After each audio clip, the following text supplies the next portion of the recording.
ಲಾವಣ್ಯಗಳಿಂದ ತುಂಬಿದ ನನ್ನ ತಂಗಿ ಏನು ಅವಳ ದೇಹ ಸುಖವನ್ನು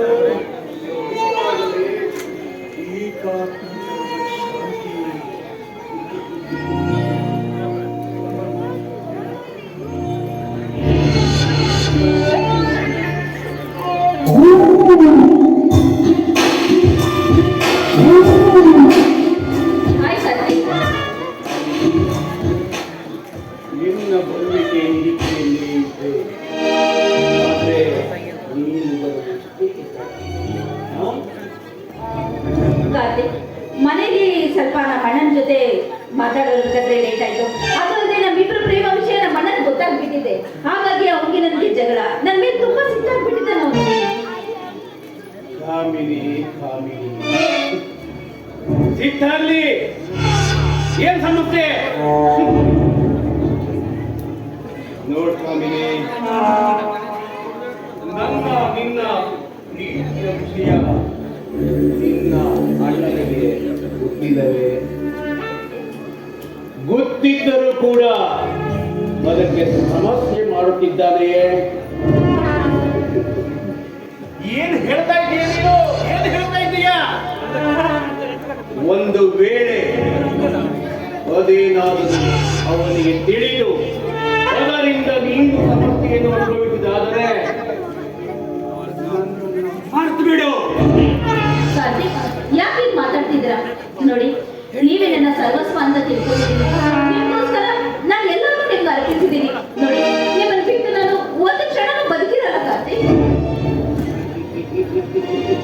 ಆಮೇಲೆ ಮೆಚ್ಚಿದೆ ನಿನ್ನ ಬುದ್ಧಿಯ ಚಂಚಲತೆಗೆ.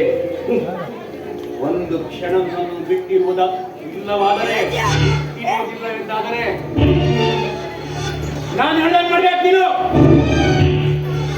ಹೇಳು ಕಾರ್ತಿಕ್, ನಾನು ಏನ್ ಮಾಡ್ಬೇಕಂತ ಹೇಳು. ನಿಮ್ಗೋಸ್ಕರ ನನ್ನ ಪ್ರಾಣನೇ ಕೊಡೋ ಸಿದ್ಧವಿದ್ದೀನಂತ ಮರೆಯಬೇಡಿ. ನಿನ್ನ ಪ್ರಾಣ ನನಗೆ ಬೇಕಾಗಿಲ್ಲ. ನೀನು ಅಷ್ಟೇ ಅಲ್ಲ, ನಿನ್ನ ಮನೆಯಲ್ಲಿ ನಿನ್ನಣ್ಣ ರವಿಗೆ ಎಷ್ಟು ಅಧಿಕಾರ ಇದೆಯೋ ಅಷ್ಟು ಅಧಿಕಾರ ನಿನಗಿದೆ. ನಿನ್ನ ಅಣ್ಣ ರವಿ ಸ್ವತಂತ್ರವಾಗಿ ತಿರುಗಾಡಬಹುದು. ಆದ್ರೆ ನೀನು ಯಾಕೆ ತಿರುಗಾಡಬಾರ್ದು? ಸ್ವತಂತ್ರವಾಗಿ ಯಾಕೆ ಇರಬಾರ್ದು ನೀನು? ಕಮ್ಮಿ ನಿನ್ನ ಮನೆಯಲ್ಲಿ ನಿನಗೆಷ್ಟು ಅಧಿಕಾರವಿದೆಯೋ ಅಣ್ಣನಿಗೆ ಎಷ್ಟು ಅಧಿಕಾರವಿದೆಯೋ ನಿನಗೂ ಅಷ್ಟೇ ಅಧಿಕಾರವಿದೆ. ಏನು ಮಾಡಬೇಕು? ಬಾರು ಎಲ್ಲ ತಿರುಗಾಡಿ ಮಜಾ ಉಳಿಸಬೇಕು. ಯಾವುದನ್ನು ಯೋಚನೆ ಮಾಡಬೇಡ. ತಯಾರವಾಗಿ ತಿರುಗಾಡು. ಅಣ್ಣನ ವಿರುದ್ಧವಾಗಿ ನಡೆಯಬೇಕು. ನಿಮ್ಮ ಮನೆಯಲ್ಲಿ ಯಾವ ಹಿರಿಯರ ಮಾತಿಗೂ ಗೌರವ ಕೊಡಬೇಡ. ಮಾಡು ಸಾಕು, ಪ್ರಾಣ ಕೊಡಬೇಕಾಗ್ತಿಲ್ಲ. ಹೌದು ಕಾರ್ತಿಕ್, ನೀವು ಹೇಳ್ತಿರೋದು ಸರಿನೇ. ನಾನು ನನ್ನ ಅಣ್ಣನ ಆದಿನಲ್ಲಿರುವುದು ಸರಿಯಲ್ಲ. ನಾನು ಎಲ್ಲರಂತೆ ಸಂತೋಷವಾಗಿರ್ಬೇಕು. ನಾನು ಎಲ್ಲರಂತೆ ಖುಷಿಯಾಗಿ ಓಡಾಡಬೇಕು. ನನ್ನ ಪಿಂದರ್ಪಿತ ಆಸ್ತಿಯಲ್ಲಿ ನನಗೂ ಆಗ್ತಿದೆ. ಅದನ್ನ ಪಡ್ಕೊಂಡು ನಿಮ್ ಜೊತೆ ಬಂದು ನಾನು ಸುಖವಾಗಿ ಬಾಳ್ಬೇಕು. ಆದ್ರೆ ಈಗಿರುವಾಗ ಆದರೆ ಎಂಬ ಅಪಶಕನದ ಮಾತೆ. ನಿಮ್ಗೋಸ್ಕರ ನೀವ್ ಹೇಳಿದಾಗೆ ನಾನು ಎಲ್ಲವನ್ನೂ ಮಾಡ್ತೀನಿ.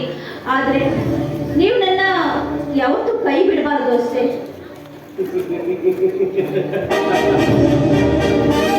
ಏನಂತ ಮಾತನಾಡ್ತಿದ್ಯಾ ಕಾಮಿನಿ? ಆ ಸೂರ್ಯ ಚಂದ್ರನಿರುವವರೆಗೂ ನಾನು ನಿನ್ನ ಕೈ ಬಿಡಲಾರೆ. ಅವರ ಸಾಕ್ಷಿಯಾಗಿ ಹೇಳುತ್ತೇನೆ.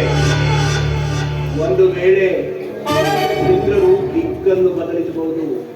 ಈ ಕಾರ್ತಿಕನ ಮಾತು ಯಾವ ಕಾರಣಕ್ಕೂ ನನ್ನನ್ನು ನಂಬಿಸಬೇಡ. ಸರಿ, ನೀವೇ ನನ್ನ ಹೃದಯ ರಾಜ.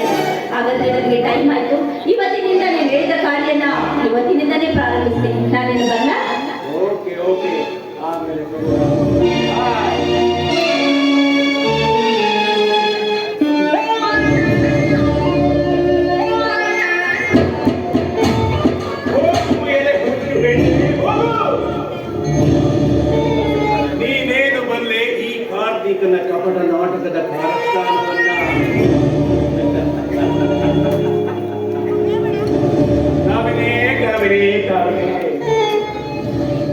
ನಿನ್ನ ರೂಪದ ಮೇಲೆ ನನ್ನ ಕಣ್ಣು ಇಲ್ಲ.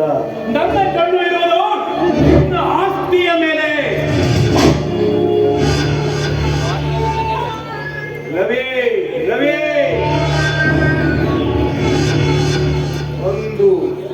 ಒಂದು ಹೆಣ್ಣೊಬ್ಬಳ ಪರವಾಗಿ ಹೆಣ್ಣೊಬ್ಬಳಿಂದ ನನಗೆ ಅಪಮಾನ ಮಾಡಿದೆಯಲ್ಲ,